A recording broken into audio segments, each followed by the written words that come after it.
Fox News alert now. House lawmakers arriving in Taiwan overnight, meeting with the nation's vice president in a defiant stand in the face of threats from China. All this as the CCP sends a fleet through the Taiwan Strait.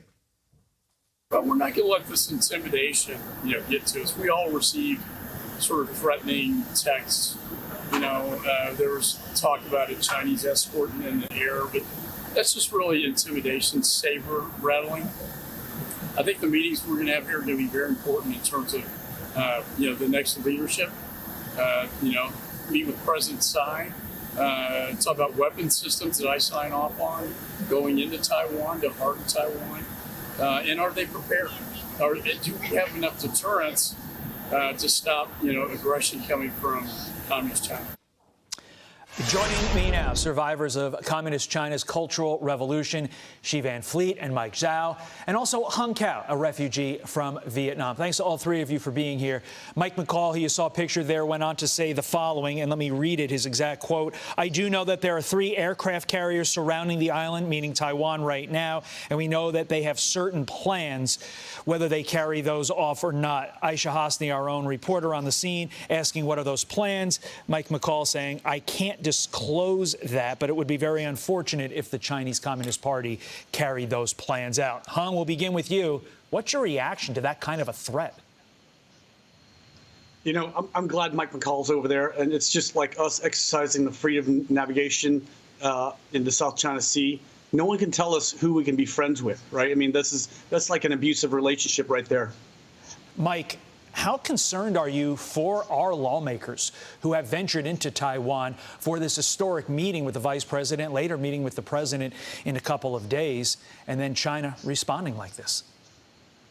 I think it is basically, I expected that kind of response. But however, I want to tell your audience, in China, there are certain faction of Chinese Communist Party. They still want to grow the economy, want to be friends with America. So hopefully this faction will finally win over. Hopefully this kind of tension will be de-escalated. And Hung, let me quickly come back to you on this first topic here. Are you encouraged overall by the meeting with Kevin McCarthy and the Taiwanese president here in the U.S. and then this follow-up meeting with this coteau of congressional leaders and the Taiwanese vice president? Are you encouraged with what this could mean for that island nation? No, absolutely. I mean, it's just we have to show them that we're going to stand with them and have the 7th Fleet standing by to support them in case something happens. Meantime, we have seen the scenes of former President Trump's arrest here in New York City. You say all of this reminds you of the tyrannical governments you all once escaped. You have a warning about our government's weaponization of the law. Xi, what was your reaction when you saw people in the United States cheering the prosecution of a former president? Yes, I would say to those people, you are cheering for your own demise, because yesterday, April 4th, 2023 will be remembered as one of the darkest days in America, when the Democrats made our country a republic, a banana republic of communism. I grew up in People's Republic of China. And during the Cultural Revolution, Mao used his power to go after his political enemies. He did not use AG. What he did is mobilize the young people called Red Guards, go after the entire communist bureaucrats. I, as a little schoolgirl, witnessed the struggle session of the governor of my province. And that's where I'm going to. When the totalitarian wins, no one is safe. We will all become victims. After the Cultural Revolution, what happened is China was brought to ruins and 20-some million lives lost.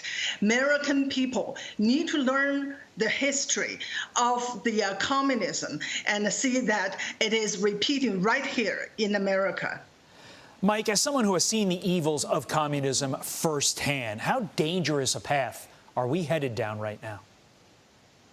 It's very dangerous. I want to tell you, the critical race theory is actually the communist class struggle theory 2.0, right? The woke culture is a dangerous repeat of Chinese Cultural Revolution.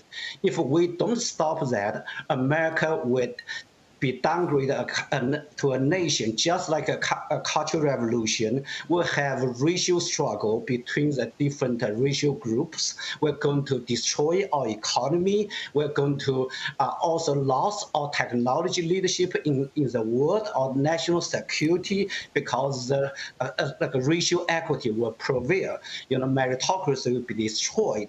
So, America will, just like what she mentioned, will be went to a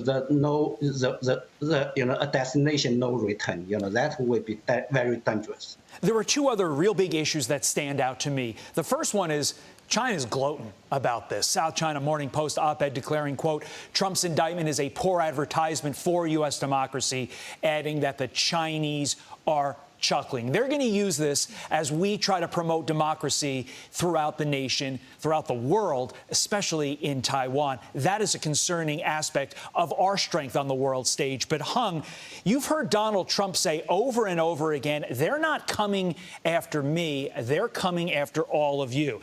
Is he right? Should conservatives in everyday life worry that they could be next? No, absolutely. My grandfather was hauled away in the middle of the night. He was a magistrate and murdered in front of my mom. And so it's just one of those things where if this can happen in the United States, then it can happen anywhere. And this is why I fought for this country for so many years. I wore a uniform for 30 years and fought in Iraq, Afghanistan, Somalia for things like this. And here we are. We've fallen prey to all of this. Yeah, you've heard a lot of people say, well, if you didn't do anything wrong, you shouldn't have anything to worry about. And I think that is a very misguided approach to viewing this. I agree with you, Hung, Shi, and Mike. I think the ramifications are much greater, and we all need to be on alert to protect our democracy. Shi, Hung, Mike, thank you for your time and your insight on all these topics. We appreciate it. I'm Steve Doocy. I'm Brian Kilmeade. And I'm Ainsley Earhart. And click here to subscribe to the Fox News YouTube page to catch our hottest interviews and most compelling analysis.